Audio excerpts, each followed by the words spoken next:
অর্থনীতি, ফৌজদারি বিচার, রাজনীতি, শাসন ব্যবস্থা প্রত্যেকটা ব্যাপারে আল্লাহ রাব্বুল আলামিন খুলে খুলে চমৎকারভাবে বর্ণনা করেছেন। একমাত্র কোরআন, একমাত্র ইসলাম যেটা একটা মানুষের পূর্ণাঙ্গ জীবন বিধান হিসাবে পরিগণিত হতে পারে।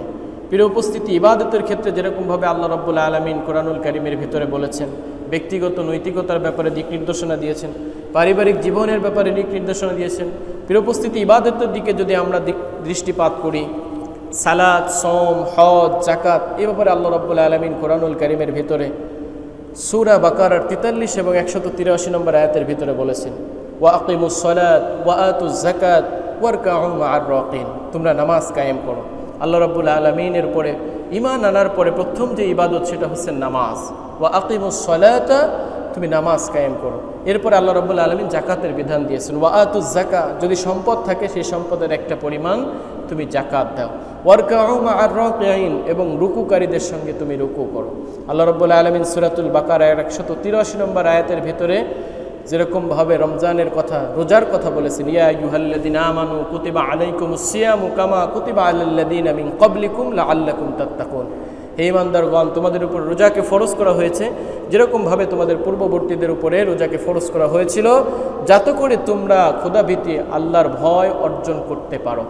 প্রিয় উপস্থিতি, ব্যক্তিগত নৈতিকতা সম্পর্কে আল্লাহ রাব্বুল আলামিন সূরাতুল আহজাবের 70 নম্বর আয়াতের ভিতরে বলেছেন, ইয়া আইয়ুহাল্লাযীনা আমানু ইত্তাকুল্লাহ ওয়া কুলু কাওলান সাদীদা, হে ঈমানদার সম্প্রদায়, তোমরা আল্লাহকে ভয় করো। ইত্তাকুল্লাহ, আল্লাহকে ভয় করো।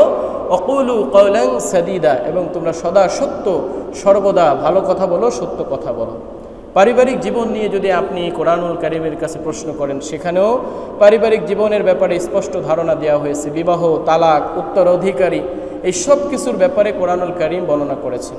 আল্লাহ রাব্বুল আলামিন বলছেন, লিররিজালি নাসিবুম মিম্মা তারাকাল ওয়ালিদান ওয়াল আকরাবুন ওয়ালিন নিসাই নাসিবুম মিম্মা তারাকাল ওয়ালিদাইন।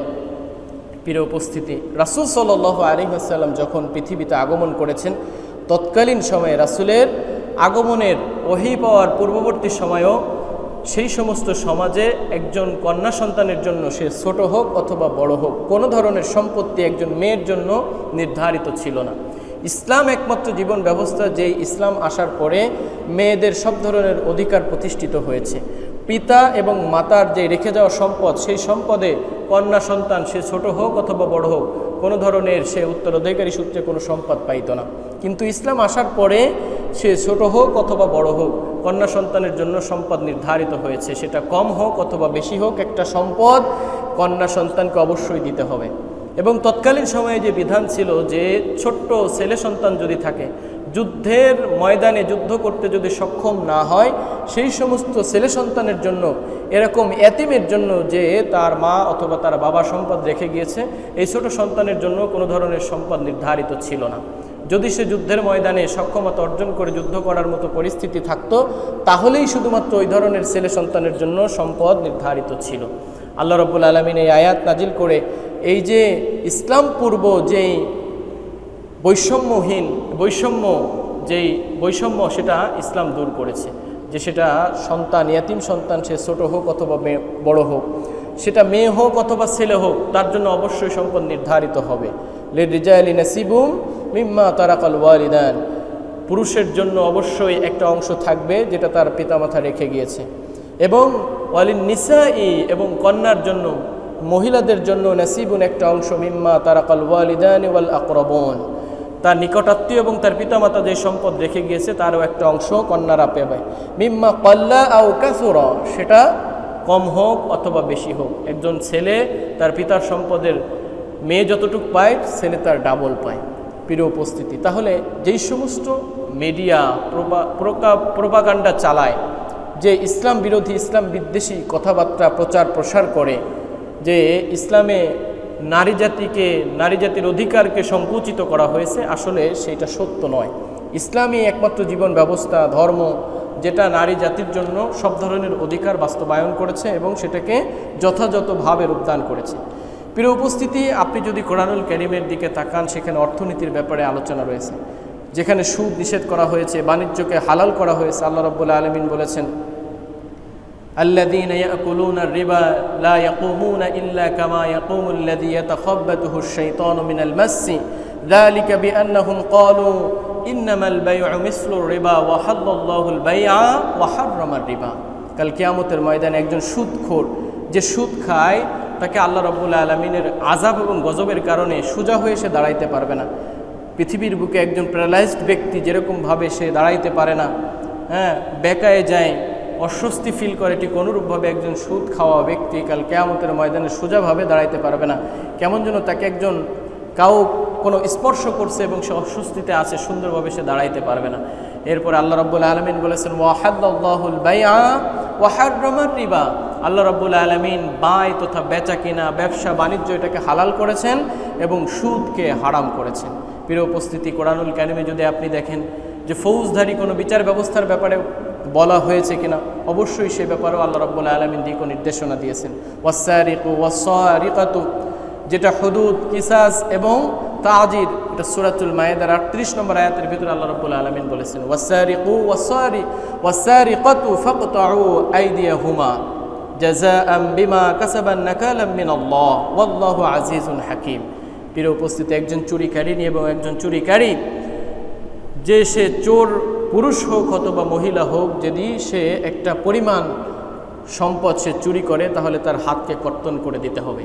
এটা আল্লাহ রাব্বুল আলামিনের পক্ষ থেকে সতর্কীকরণ অথবা আল্লাহ রাব্বুল আলামিনের পক্ষ থেকে দিক ও নির্দেশনা স্পষ্টভাবে জানিয়ে দেওয়া হয়েছে।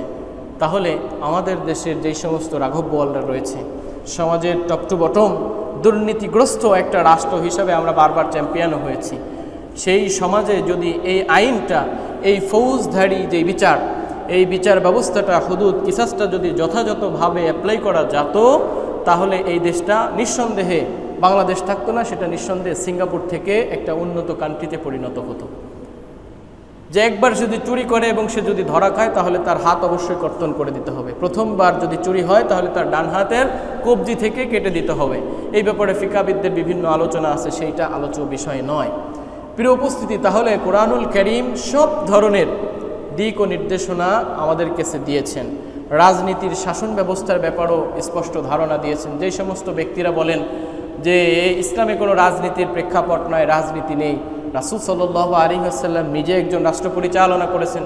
তারপরে যে 4 জন সাহাবী আছে, আবু বকর, ওমর, ওসমান, আলী রাদিয়াল্লাহু তাআলা আনহু পর্যন্ত, তারা যুগের পর যুগ রাষ্ট্র পরিচালনা করেছেন। তাহলে তারা কোন দৃষ্টিভঙ্গিতে রাষ্ট্র পরিচালনা করেছেন? যদি ইসলামে এই রাষ্ট্র ব্যবস্থা, রাজনীতি এইগুলো না থাকে, তারা এই ধরনের স্লোগান দিয়ে ইসলামকে একটা এক ঘরে এক কোণায় রাখতে চায়, তাতে করে তাদের কি হবে? ইসলামে মদ খাওয়া হারাম, ইসলামে সুদ খাওয়া হারাম, ইসলামে নারীবাজি করা হারাম, ইসলামে সব ধরনের অনৈতিক কর্মকাণ্ড করা হারাম। এই জন্য তারা ইসলামকে এক পার্শ্বে রেখে মসজিদ এবং মাদ্রাসার ভিতরে, শুধু ইবাদত বন্দিগের ভিতরে ইসলামকে তারা একটা গণ্ডির ভিতরে নিয়ে আসতে চায়, যাতে করে তাদের এই ধরনের সব ধরনের উল্টাপাল্টা কর্মকাণ্ড করতে সুবিধা হয়। প্রিয় উপস্থিতি, ইসলামী শরিয়া বাস্তবায়নের বেশ কিছু উদ্দেশ্য রয়েছে। শরিয়ার মূল লক্ষ্য 5টি এবং মৌলিক উদ্দেশ্য রক্ষা করার যে 5টি বিষয়, সেটা হচ্ছে দ্বীনকে রক্ষা করা। আল্লাহ রাব্বুল আলামিন আমাদেরকে পৃথিবীতে পাঠিয়েছেন একমাত্র তার ইবাদতের জন্য। আমাদের জীবনের যেই পার্থিব প্রয়োজন রয়েছে, সেই প্রয়োজন মেটানোর সাথে সাথে দ্বীন, আল্লাহ রাব্বুল আলামিন আমার উপরে যেই নির্ধারণ করেছেন, হুকুম আহকাম আমার উপরে নির্ধারণ করেছেন, সেটাকে রক্ষা করা, জীবন রক্ষা করা, আকল তথা বুদ্ধি রক্ষা করা, বংশ রক্ষা করা, সম্পদ রক্ষা করা। একটা মানুষের সম্পদ, জীবন এবং দ্বীন যদি রক্ষা হয়ে যায়, তাহলে আর তার কোনো কিছু প্রয়োজন থাকে না। এর ভিতরেই তার মৌলিক সব কিছু চলে আসে। কোরআনুল কারীম আল্লাহ রাব্বুল আলামিন সূরাতুন নিসার 105 নম্বর আয়াতের ভিতরে ঘোষণা করেছেন, ইন্না আনজালনা ইলাইকাল কিতাবা বিল হাক্কি লিতাহকুমা বাইনান নাসি বিমা আরাকাল্লাহ। নিশ্চয়ই আনজালনা, আমি কোরআনকে অবতীর্ণ করেছি, ইলাইকা, আপনার উপরে, বিল হাক্কি, সত্য সহ আপনার উপরে কোরআনকে অবতীর্ণ করেছি, লিতাহকুমা বাইনান নাস, যাতে করে তুমি মানুষের মাঝে বিচার ফয়সালা করতে পারো। আজকে কোরআনের বিচার যদি আমাদের সমাজে, আমাদের প্রশাসনিক কর্মকাণ্ডে কোরআনের বিচারকে যথাযথভাবে অ্যাপ্লাই করা যেত, তাহলে সব ধরনের অনৈতিক যে কর্মকাণ্ড রয়েছে, যেই সমস্ত দুর্নীতি বিরোধী কর্মকাণ্ড রয়েছে, এইগুলো, এই দুর্নীতি নিঃসন্দেহে কমে যেত। প্রিয় উপস্থিতি, এই যে আয়াত, ইন্না আনজালনা ইলাইকাল কিতাবা বিল হাক্কি, লিতাহকুমা বাইনান নাস, আমি তোমার উপরে কোরআনকে সত্য সহ অবতীর্ণ করেছি যাতে করে তুমি মানুষের মাঝে বিচার ফয়সালা করো। এই আয়াতটা সর্বসাধারণের জন্য অবতীর্ণ হয়েছে, কিন্তু এই আয়াতের অবতীর্ণের একটা প্রেক্ষাপট রয়েছে। তাফসিরে ইবনে কাসির এবং তাফসিরে তাওজিহুল কোরআন এবং তাফসির উসমানির ভিতরে ঘটনাটা একটু ভিন্নভাবে হলেও মোটামুটি মূল উদ্দেশ্যটা একই রকমভাবে বর্ণনা তুলে ধরেছেন। একজন নামধারী মুসলিম সে একজন সাহাবীর ঘর থেকে আটা বা গম চুরি করে নিয়ে গিয়েছে এবং সে বুঝতে পারেনি যে আটার বস্তার একটা ছিদ্র রয়েছে। যখন সেই চুরি করা ঘর থেকে সে আটার বস্তা নিয়ে বের হয়েছে, তো পিছন থেকে একটু একটু করে আটা পড়তে পড়তে সে ঘর পর্যন্ত গিয়েছে। যখন সেই পরিস্থিতি দেখেছে, তখন এই পরিস্থিতি দেখার পরে সে বুঝতে পেরেছে যে আমি তো চুরি করে ধরা পড়ে যাব। সে তার আটার বস্তাটা আরেকজন ইহুদির বাসায় আমানত হিসেবে রেখে এসেছে। সকালবেলা যখন এই মুসলিম ব্যক্তির ঘর থেকে যার আটা চুরি হয়েছে বা গম চুরি হয়েছে, সে যখন এই আলামত চিহ্ন দেখে দেখে ওই মুসলিমের ঘর পর্যন্ত পৌঁছায়েছে, তখন তার ঘর সব কিছু সার্চ করেছে, ঘরে আসলে কোনো আটা পাওয়া যায়নি। তারপরে সে একেবারে সব ধরনের কিরাটিরা কেটে যে আমি আসলে চুরি করিনি। এরপরে তখন সে ওই আটার চিহ্ন ধরে ওই ইহুদির বাড়ি গিয়েছে। ইহুদির বাড়ি যাওয়ার পরে দেখে যে ইহুদির বাড়ি আটার বস্তা রয়েছে।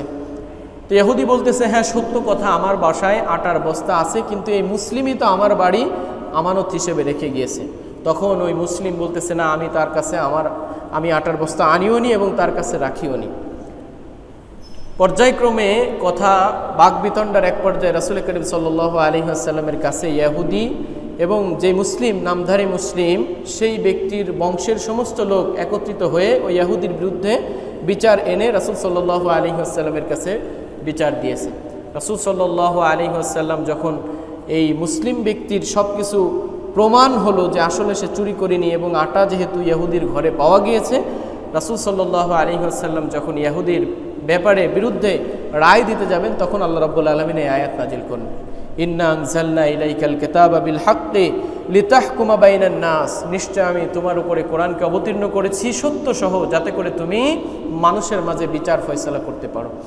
এই আয়াত থেকে বেশ কিছু মৌলিক নীতি বের করেছেন মুফাসসিরিন ইকরাম। তার একটা নীতি হচ্ছেন যে অবশ্যই যিনি বিচারক হবেন তিনার আলোক তথা দূরদর্শিতা থাকতে হবে।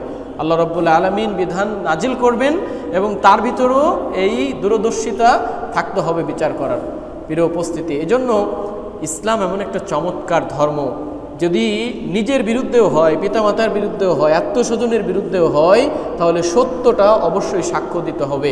নিজে বা আমার পিতামাতা বা আমার নিকট আত্মীয়র বিরুদ্ধে যাবে এই জন্য আমি সাক্ষ্য ঘোরাই দিব, মিথ্যা কথা বলবো, ইসলাম এইটা শিক্ষা দেয় না। প্রিয় উপস্থিতি।